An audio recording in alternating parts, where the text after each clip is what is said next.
बिस्मिल्लाहिर्रहमानिर्रहीम। अस्सलाम वालेकुम। मैं हूं शजीउल्लाह फिरासत। आप देख रहे हैं नेशनल और इंटरनेशनल न्यूज़ पर मुश्तमिल 4 टीवी का खुसूसी खबरनामा। दुनिया भर से यानी खबरें आपकी नज़र से।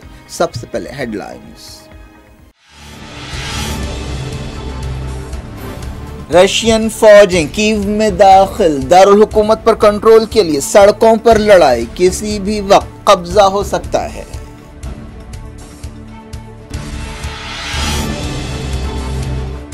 रशियन हमलों में पहले दिन 137 सिविलियंस और फौजी हलाक, 150 से ज्यादा जख्मी। सदर ज़ेलेंस्की ने कहा यूक्रेन को अकेला छोड़ दिया गया, पाबंदियां काफी नहीं हैं।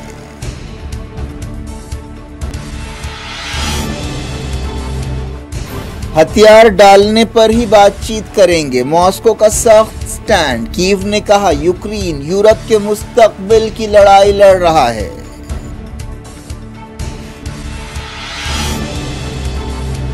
हमले के खिलाफ सिक्योरिटी काउंसिल में अमरीकी करारदाद, रशिया और चाइना वीटो कर सकते हैं।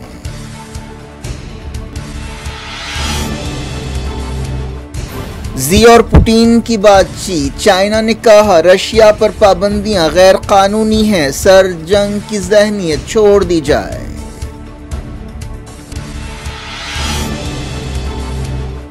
यूरोपीय यूनियन की मीटिंग, रशिया के खिलाफ अब तक की सख्त पाबंदियां, कहा पुतिन जंगों और सल्तनतों का दौर वापस लाना चाहते हैं।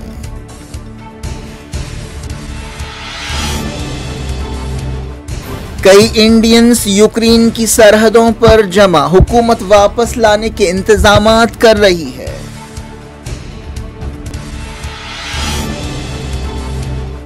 यमन के हूसियों ने अल जौफ और मारीब में सऊदी अरब और यूएई के ड्रोन्स मार गिराए।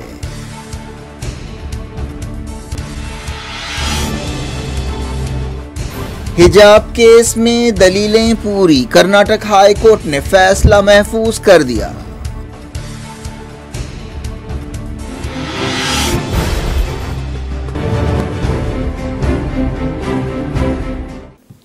हेडलाइंस आपने देखी। अब खबरों की तफसील की तरफ आपको लिए चलते हैं। बात करते हैं यूक्रेन मसले की। रशियन फौज और यूक्रेन के सिपाहियों के दरमियान दारुल हुकूमत कीव पर कब्जे के लिए ज़बरदस्त लड़ाई हो रही है। बताया गया कि रशियन फौज कीव में पार्लियामेंट की इमारत से सिर्फ 9 किलोमीटर दूर है और किसी भी वक्त रशिया का वहां पर कब्जा हो सकता है। एक दिन पहले रशिया ने यूक्रेन पर कई तरफ से हमले शुरू किए थे और कई शहरों को निशाना बनाया था। मगरबी मुल्क इन हमलों पर सख्त पाबंदियों की वार्निंग दे रहे हैं और कई मुल्कों पाबंदियां लगा दी हैं। यूक्रेन की वजारत दिफा ने शहरियों से कहा है कि वो घरों से बाहर ना निकलें। एक रिपोर्ट में कहा गया कि चेर्नोबिल न्यूक्लियर प्लांट पर रशिया के कब्जे के बाद वहां तापकार मादा लीक होना शुरू हो गया है, जो काबिल कबूल हद से ज्यादा है। न्यूक्लियर एजेंसी ने कहा है कि चेर्नोबिल से गामा रेज का लीकेज बढ़ा है और इन हालात में इसकी वजह मालूम करना मुश्किल है।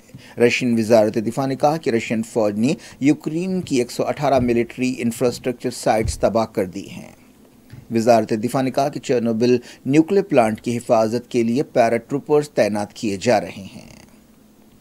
महाज जंग से मिलने वाली खबरों में कहा गया कि रशिया के सिपाही दारुल हुकूमत कीव के शुमाली ज़िलों में पहुंच चुके हैं। रशिया ने जुमेरात को हमले शुरू किए थे और तेज़ी से पूरे मुल्क में ये हमले फैला दिए गए। रशियन फ़ौजें समंदर, ज़मीन और हवा से हर तरफ से हमले कर रही हैं। ताज़ा खबरों में कहा गया कि कीव की सड़कों पर लड़ाई हो रही है। वजारत दिफा ने यह भी बताया कि रशियन फौज ने ब्लैक सी में यूक्रेन के एक जजीरे पर कब्जा कर लिया है। इस जजीरे में 82 यूक्रेनी सिपाहियों ने हथियार डाल दिए हैं। रशिया ने यूक्रेन के दारुल हुकूमत को घेर लिया है और अंदर दाखिल हो गए हैं। कई दूसरे शहरों में भी सायरन की आवाज़ें सुनाई दे रही हैं। लोवियो शहर में भी ऐसा ही माहौल है। हमले के दूसरे दिन जुमे को कीव में कम से कम 2 धमाकों की आवाज़ें सुनाई दी। मिसाइल का मलबा एक घर पर गिरने से आग लग गई। यूक्रेन एयर डिफेंस ने रशियन हवाई हमले को रोकने और एक रशियन हवाई जहाज़ और मिसाइल को मार गिराने का दावा किया है। यूक्रेन के अंदर ट्रेन ट्रैफिक ठप हो गई है। यूक्रेन में हमलों में 137 सिविलियंस और फौजियों के मारे जाने को कंफर्म किया गया है और कहा गया है कि 150 से ज़्यादा लोग ज़ख्मी हैं। सेंट पीटर्सबर्ग और रशिया के दूसरे शहरों में जंग के खिलाफ मुजाहरे किए गए। मॉस्को में 1000 से ज़्यादा लोगों ने हमले के खिलाफ मुजाहरा किया। पुलिस ने इस सिलसिले में अब तक 1700 से ज़्यादा एहतजाजियों को गिरफ्तार किया है। न्यूज़ एजेंसियों ने खबर दी है कि यूक्रेन के दारुलकुमत कीव के करीब रशिया के टैंक्स बढ़ रहे हैं। कीव के एक गांव इवांको में ज़बरदस्त लड़ाई हो रही है। यूक्रेन की फ़ौज ने गांव से कीव को जोड़ने वाला पुल धमाके से उड़ा दिया है। यूक्रेन की फ़ौज ने कहा है कि रशिया ने कीव के आबादी वाले इलाकों में मिसाइल हमले किए हैं। कीव के मेयर ने बताया कि एक मकान पर मिसाइल का मलबा गिरने से कम 3 लोग ज़ख्मी हुए। यूक्रेन की वजारत दाखिला ने बताया कि रशिया का एक हवाई जहाज़ एक ज़िले जिसका नाम दारिंस्की है वहाँ पर मार गिराया गया। अमेरिका ने कहा है कि रशिया इतवार तक यूक्रेन के दारुलहुकूमत पर मुकम्मल कब्जा कर सकता है और वहाँ की हुकूमत ख़त्म कर सकता है। यूक्रेन के सदर ज़ेलेंस्की ने कहा है कि दुनिया ने उन्हें रशिया से लड़ने के लिए अकेला छोड़ दिया है। पूरी दुनिया में ज़बरदस्त सफारती सरगर्मियाँ हो रही हैं। फ्रांस के सदर एमेनुएल मैक्रोन ने रशिया के सदर व्लादिमीर पुतिन से बातचीत की, लेकिन इसका कोई नतीजा नहीं निकला। सदर पुतिन ने मगरबी मुल्कों को वार्निंग दी है कि इस झगड़े से दूर रहें। उन्होंने कहा कि अगर किसी ने रशिया को रोका या इसके लिए ख़तरा बना तो ऐसा जवाब दिया जाएगा जो पहले कभी नहीं देखा गया था। यूक्रेन ने रशिया के 5 हेलीकॉप्टर्स तबाह करने और 50 फौजियों को हलाक करने का दावा किया है। ये भी दावा किया गया है कि 80 लोगों को गिरफ्तार किया गया है। रशिया की फौज का एक कार्गो जहाज गिरकर तबाह हो गया, जिसके नतीजे में उसमें मौजूद क्रू मेंबर्स हलाक हुए। यूनाइटेड नेशंस की रेफ्यूजी एजेंसी ने कहा है कि तकरीबन 1 लाख यूक्रेनी शहरी बेघर हुए हैं और हज़ारों लोग यूरोप के करीबी मुल्कों में फरार हो रहे हैं। मगरबी मुल्कों ने रशिया के खिलाफ सख्त पाबंदियां लगाई हैं। रशिया के वज़ीर ख़ारिजा सर्जी लावरोफ ने कहा है कि मॉस्को उसी वक्त कीव से बातचीत करेगा जब यूक्रेन की फ़ौजें हथियार डाल देंगी। सर्जी लावरोफ ने यह भी दावा किया कि रशिया चाहता है कि यूक्रेन के अवाम आज़ाद रहें और अपनी तकदीर खुद लिखें, लेकिन उन्होंने वार्निंग दी कि क्रेमलिन नहीं चाहता कि नए नाज़ी रशिया के पड़ोस में हुकूमत करें। उन्होंने कहा कि रशिया यूक्रेन की मौजूदा हुकूमत को जमहूरी हुकूमत नहीं मानता। यूनाइटेड नेशंस के इंसानी हकूक़ के दफ्तर ने रशिया में 1800 से ज़्यादा एहतजाजियों को गिरफ्तार करने पर तनकीद की है और उन्हें फौरी रिहा करने का मुतालबा किया है। आलमी इदारे की ओहदेदार रवीना शमसदानी ने कहा है कि इज़हार ख्याल की आज़ादी के हक़ का इस्तेमाल करने वालों और पुरअमन एहतजाज करने वालों को गिरफ्तार नहीं किया जाना चाहिए। लड़ाई के बीच हज़ारों लोगों ने यूक्रेन की दारुलकुमत कीव में मेट्रो स्टेशंस में पनाह ली है। परेशान हाल लोगों की अलग अलग दास्तानें सामने आ रही हैं। खौफ के मारे कई लोग रात भर सो नहीं सके। हंगरी ने यूक्रेन से फरार होने वाले शहरियों के लिए एक रास्ता खोला है। यूक्रेन की हुकूमत ने कहा है कि रशिया कीव पर हमले के लिए मज़ीद सिपाहियों को बेलारूस में जमा कर रहा है। रशिया के वज़ीर ख़ारिजा सर्जी लावरोफ ने ईस्ट यूक्रेन के रशियन आबादी वाले इलाके डोनेट्स्क और लुहांस्क के ओहदेदारों से बातचीत की, जिनकी आज़ादी को हाल ही में मॉस्को ने तस्लीम किया था। रशिया ने कहा है कि वो इस कार्रवाई के ज़रिए यूक्रेन को जुल्म से निजात दिलाना चाहते हैं।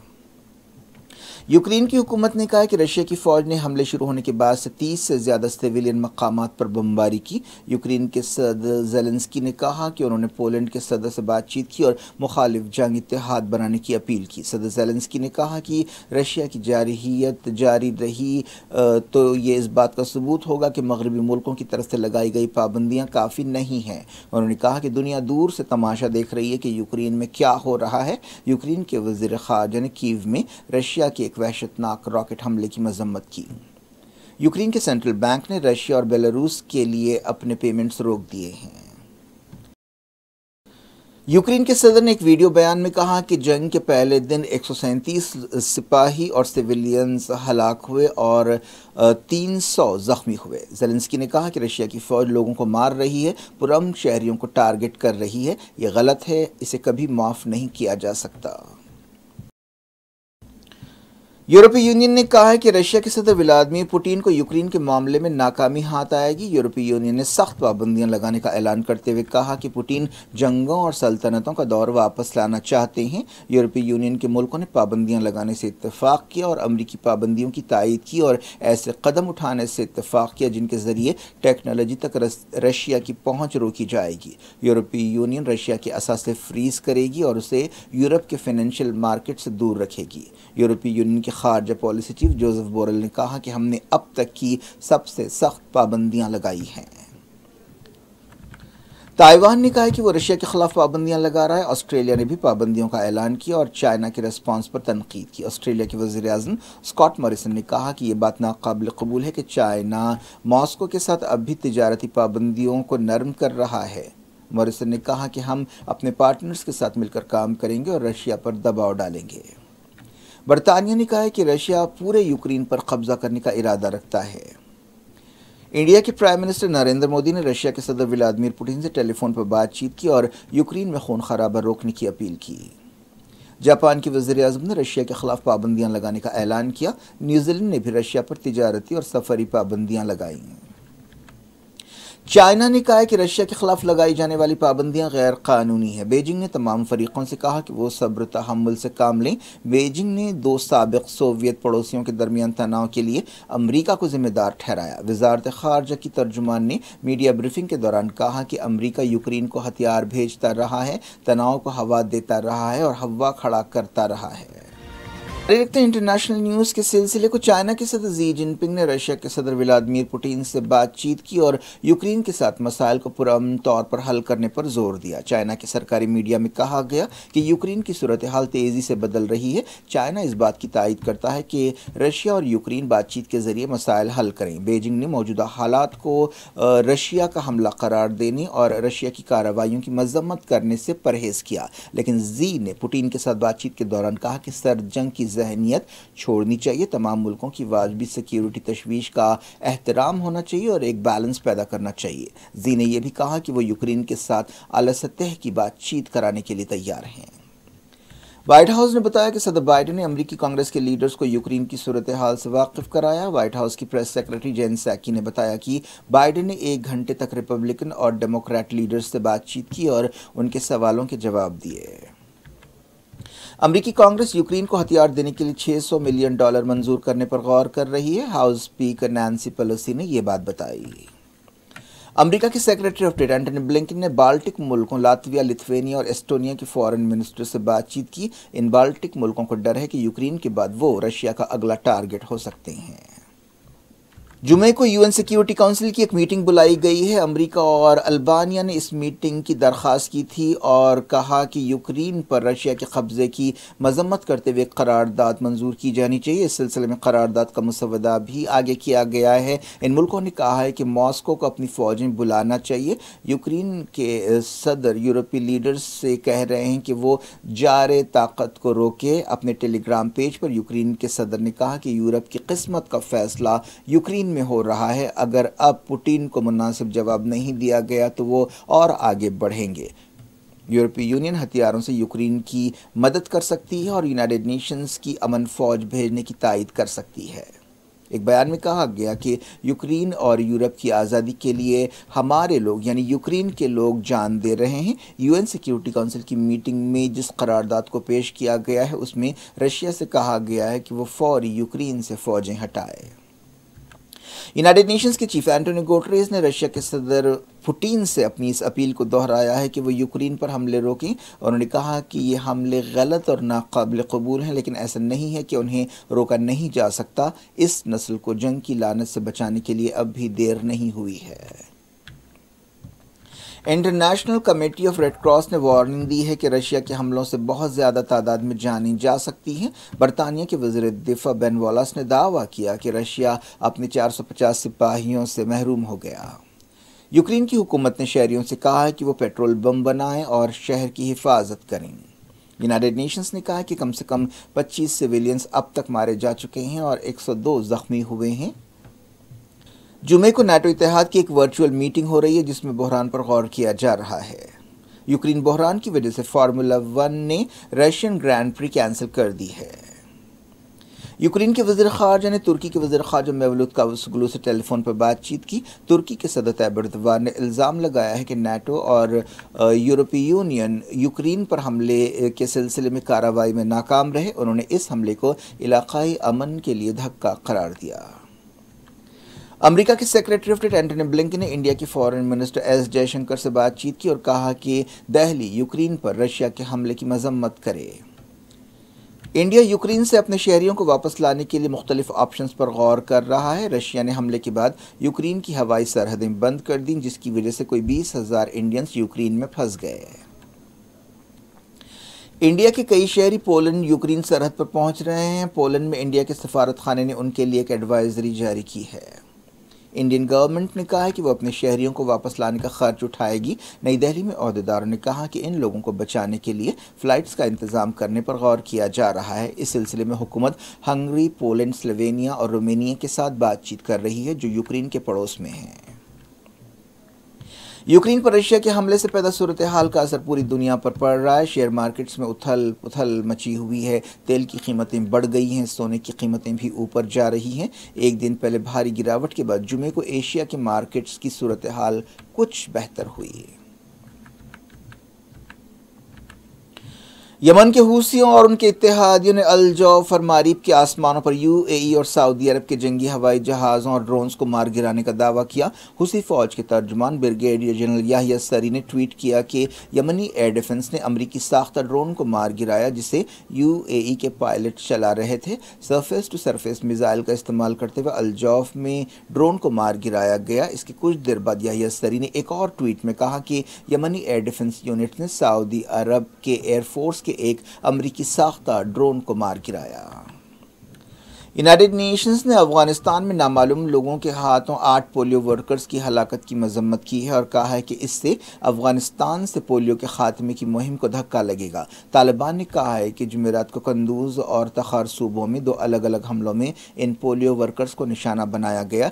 ये लोग यूनिसेफ और WHO के लिए काम कर रहे थे। नवंबर में पोलियो मुहिम शुरू की गई थी, जिसके तहत 3 मिलियन से ज़्यादा बच्चों को वैक्सीन दी जाने वाली थी। तालिबान हुक्मरानों ने इसमें ताउन किया था। मरने वालों में 4 औरतें शामिल हैं। कर्नाटक हाईकोर्ट में हिजाब केस के सिलसिले में दलीलें पूरी हो गई हैं और अदालत ने अपना फैसला महफूज कर दिया है। 11 दिनों से इस केस में दलीलें दी जा रही थी। चीफ जस्टिस ऋतुराज अवस्थी ने, जो 3 जजों की बेंच की क़यादत कर रहे हैं, वकीलों से कहा था कि वो जुमे तक अपनी दलीलें पूरी कर लें। उन्होंने फरीकों से कहा था कि वो 2 से 3 दिनों में तहरीरी तौर पर अपने ख्यालात पेश करें। कई मुस्लिम लड़कियों ने तालीमी इदारों में हिजाब पर पाबंदी के खिलाफ ये दरख्वास्तें दाखिल की हैं। दरख्वास्त गुजारों के वकील यूसुफ मुचाला ने जुमे को कहा कि हिजाब का मतलब चेहरा छुपाना नहीं है, बल्कि सर ढांकना है और इसके इस्तेमाल की इजाज़त देनी चाहिए। ये लड़कियों का हक है। क्या कुछ हो रहा है आपकी दुनिया में? आखिर में हेडलाइंस दुनिया भर से एक बार फिर देखते हैं। रशियन फौजें कीव में दाखिल, दारुल हुकूमत पर कंट्रोल के लिए सड़कों पर लड़ाई, किसी भी वक्त कब्जा हो सकता है।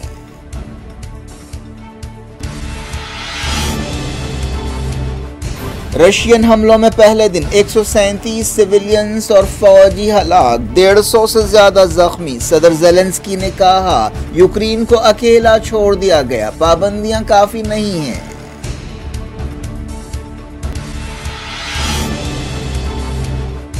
हथियार डालने पर ही बातचीत करेंगे, मॉस्को का सख्त स्टैंड। कीव ने कहा यूक्रेन यूरोप के मुस्तकबिल की लड़ाई लड़ रहा है।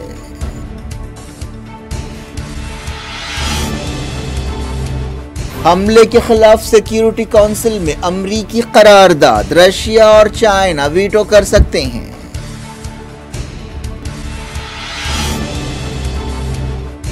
जी और पुतिन की बातचीत, चाइना ने कहा रशिया पर पाबंदियां गैर कानूनी हैं, सर जंग की जहनियत छोड़ दी जाए।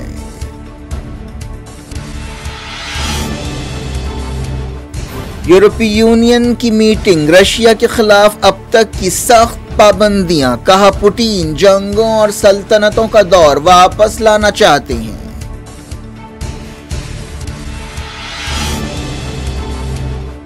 कई इंडियंस यूक्रेन की सरहदों पर जमा, हुकूमत वापस लाने के इंतजामात कर रही है।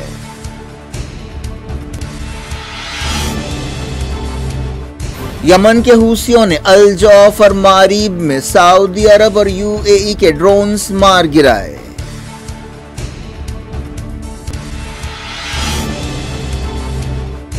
हिजाब केस में दलीलें पूरी, कर्नाटक हाई कोर्ट ने फैसला महफूज कर दिया।